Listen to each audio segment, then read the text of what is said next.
Olá, futuros feras 2020, como vocês estão?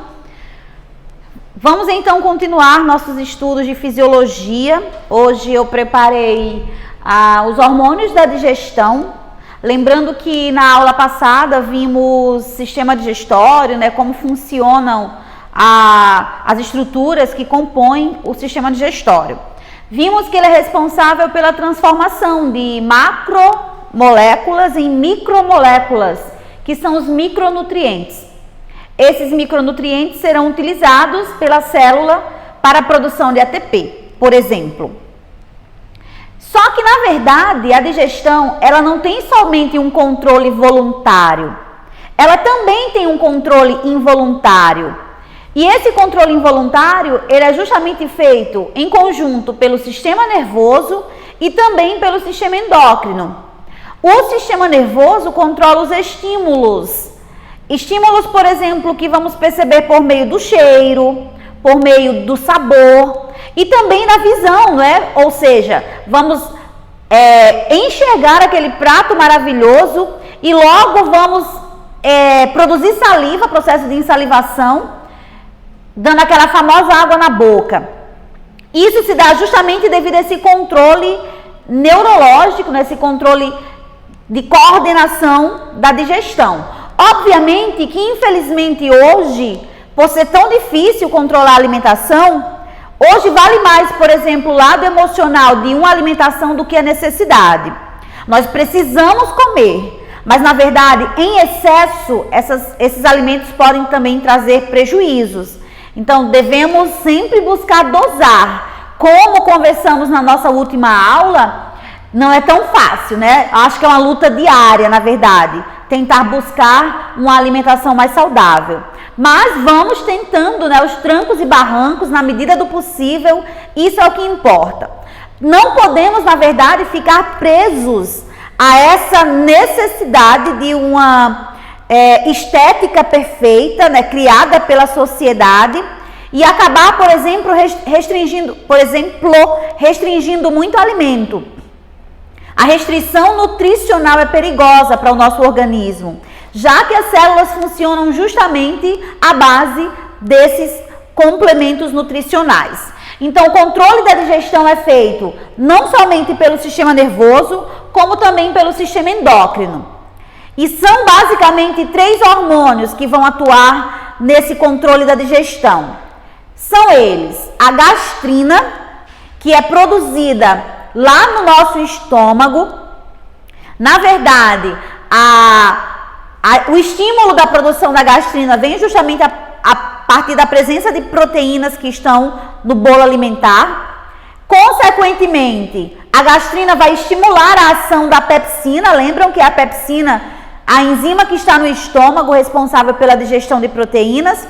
Então, a liberação dessa pepsina é dada por um controle hormonal a partir da gastrina. Então, as paredes estomacais irão produzir a gastrina para que possam contribuir com o processo de digestão lá no estômago. Lembrando, é como se ela fosse dar um comando para que a pepsina seja liberada e, consequentemente, as proteínas possam iniciar o processo de digestão, de quebra, de transformação dessas moléculas. Outro detalhe, nós não vamos produzir o hormônio, por exemplo, 24 horas do dia.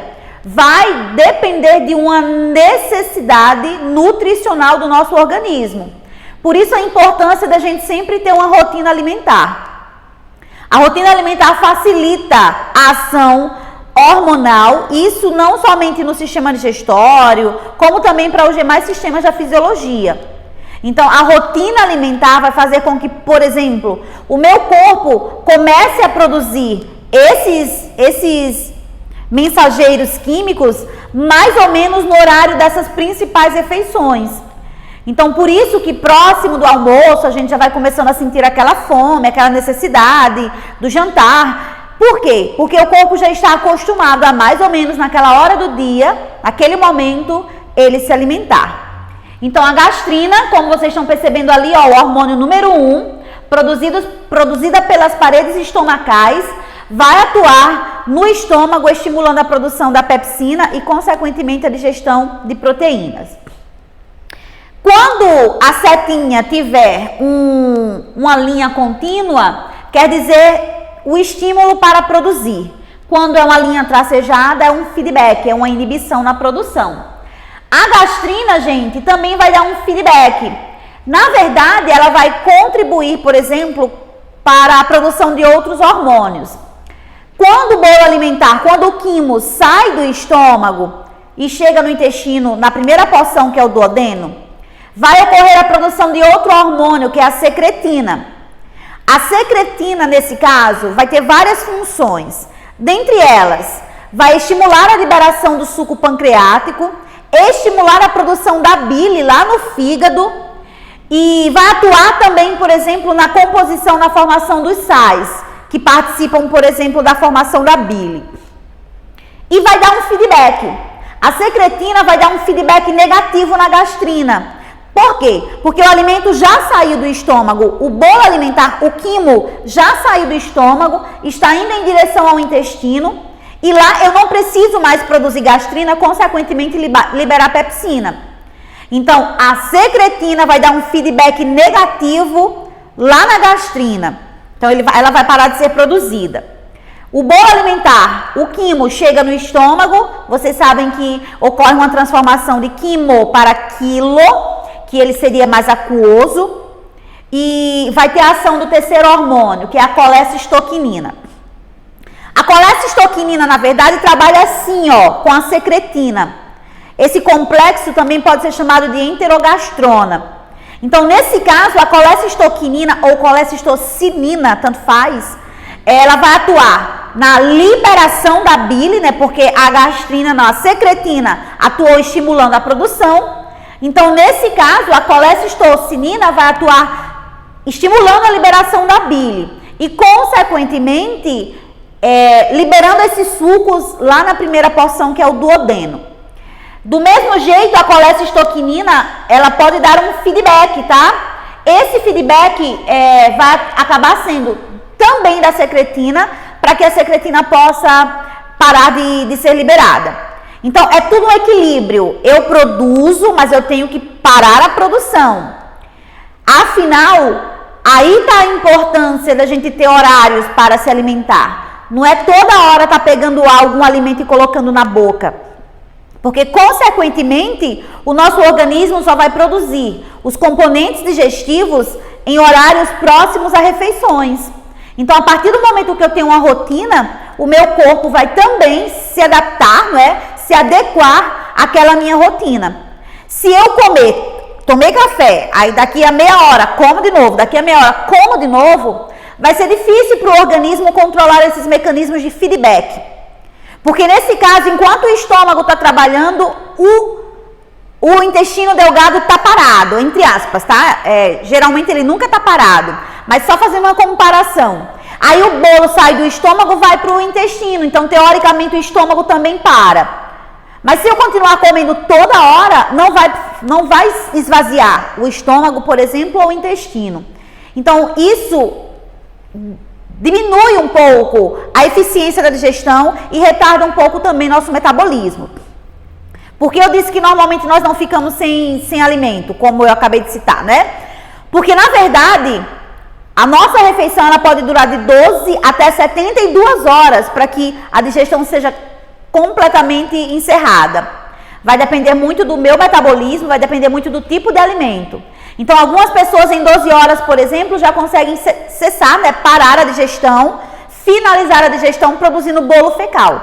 Outras pessoas não, demoram muito, têm os movimentos peristálticos mais lentos. Então, isso faz com que o indivíduo também passe mais tempo com o alimento dentro do seu corpo. Por isso, a gente sempre fala, né, faz aquela relação, aquela brincadeira de ir ao banheiro, por exemplo, parece que a gente deixou lá não somente as fezes, mas deixou também a metade do nosso abdômen, porque ele baixa muito, ele desincha, justamente devido a isso, né? O acúmulo de fezes junto com alimentos também nessa região abdominal acaba elevando um pouco, mas também não é milagre não, né? A gente tem que se esforçar um pouco, com certeza. Então, são os hormônios mais importantes para a digestão, lembrando que lá no sistema endócrino a gente vai repassar de novo esses hormônios. Então, de novo, secretina, liberada lá no intestino delgado, no duodeno, gastrina no estômago e a colecistoquinina também no duodeno. Trabalham juntos como enterogastrona. São hormônios que controlam esse processo de digestão, liberação de enzimas lá no intestino delgado. Gente, o livro trouxe alguns distúrbios alimentares, então vamos falar um pouquinho sobre esses distúrbios alimentares. Os distúrbios, na verdade, podem interferir diretamente, por exemplo, no nosso bem-estar diário. O nosso sistema digestório, acreditem, também é responsável pela produção de serotonina. Então, se eu não me alimento bem, se eu não tenho uma rotina, se eu não estimulo um pleno funcionamento do meu sistema digestório, basicamente eu também vou deixar de produzir naquela região esse hormônio. Então, que é o hormônio do prazer, né, da felicidade. É por isso que normalmente, quando a gente está fazendo uma dieta muito restritiva, é comum o mau humor, enfim. Obviamente que não somente pela falta de alimento ou da produção de serotonina, mas também, né, por estar deixando de comer aqueles alimentos, chega uma hora que cansa. Então, como eu disse na última aula, dieta restritiva nem sempre é a solução. A solução é, na verdade, diminuir um pouco a quantidade, atividade física e tudo com orientação do especialista. O nutricionista é importante. Não venha com Google, por exemplo, para procurar dietas prontas, porque cada indivíduo tem uma perda calórica diferente. Digamos, eu tenho uma perda calórica por volta de 1.700 quilocalorias diárias. Para mim, emagrecer é muito difícil, porque a minha perda calórica, o meu gasto calórico é baixo. Agora, tem pessoas que têm gasto calórico 2.000, 2.500 e até mais. No caso dessas pessoas, basta reduzir um pouco a alimentação, que elas já vão perceber muito efeito ao longo dos dias. Mas, como eu disse, tudo isso é feito com a orientação do nutricionista, com um teste que é chamado de bioimpedância, justamente para verificar essa sua taxa de perda calórica diária.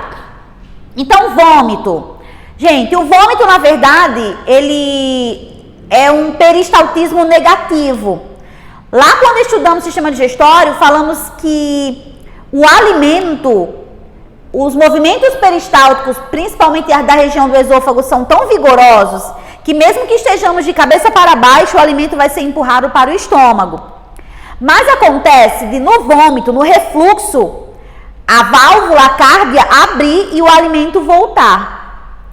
Isso, na verdade, nós chamamos de peristaltismo negativo, que pode acontecer por vários motivos. Excesso de alimento, excesso de água, de bebidas de forma geral, o álcool, por exemplo. Então, porque uma pessoa que está muito embriagada normalmente vomita. Justamente o vômito é uma tentativa de expulsar esse alimento que está em excesso do nosso organismo. Então, esse é o objetivo. O vômito serve para tentar eliminar o excesso dessa substância que está em excesso no organismo, certo? Além disso, além de excesso, o vômito pode acontecer também para alimentos que não caem bem, que não são tão aceitos pelo organismo. Então, é uma necessidade de expulsar algo que está fazendo mal. Isso seria o vômito, que é controlado por meio de um peristaltismo negativo. E acontecem situações, né, do vômito ser tão intenso, de já esvaziar a região intestinal e estomacal, e ele começar a sair um pouco esverdeado. Essa cor esverdeada, na verdade, trata-se da bile. Então, é o tonzinho da bile. Constipação intestinal, que é a conhecida prisão de ventre. Olha, normalmente sempre dizemos que as fibras são importantíssimas para as dietas, porque as fibras estimulam o peristaltismo. Nada mais é do que um peristaltismo lento. Se o peristaltismo está lento, lá no intestino grosso, não tem como empurrar o bolo fecal. Consequentemente, ele vai só se acumulando. E até no final, na saída dele pelo reto, pelo ânus, vamos ter dificuldade também. Então, a constipação nada mais é que a redução dos movimentos peristálticos no intestino grosso. Então, existem diversas formas, na verdade, de estimular, que seria a ingestão de fibras. Existem alguns movimentos que ficamos deitados, né, que normalmente os fisioterapeutas fazem, que levanta a perna, leva a região até próximo ao abdômen, que é um movimento para tentar estimular os movimentos peristálticos. Então, muita gente tem problemas, às vezes relacionam, foi um tipo de alimento, foi banana, por exemplo, goiaba, que normalmente contribuem com o ressecamento, mas às vezes não é somente isso, tá? Aí uma atividade física, uma caminhada pode melhorar essa reação e esses movimentos peristálticos. Apendicite. Gente, o apêndice é um órgão visceral. Vocês sabem que, de acordo com o evolucionismo, esse órgão, sendo vestígio de uma evolução, ele perdeu sua função primária, que é a digestão de celulose, só que tem funções secundárias, que seria a produção de vitaminas. O apêndice é uma bolsinha de fundo cego, então ela não tem saída.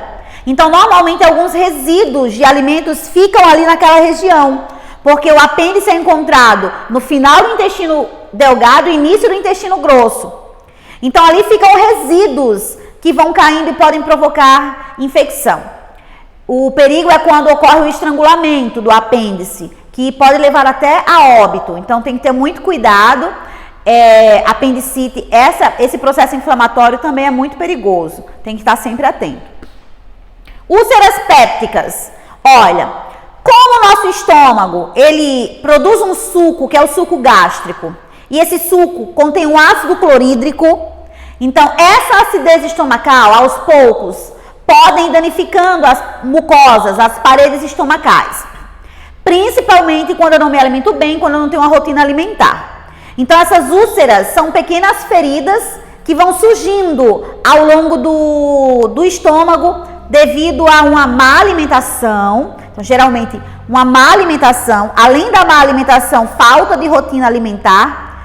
Isso faz com que a acidez estomacal acabe baixando, né? O pH acaba baixando, tornando-se mais ácido e danificando a mucosa estomacal.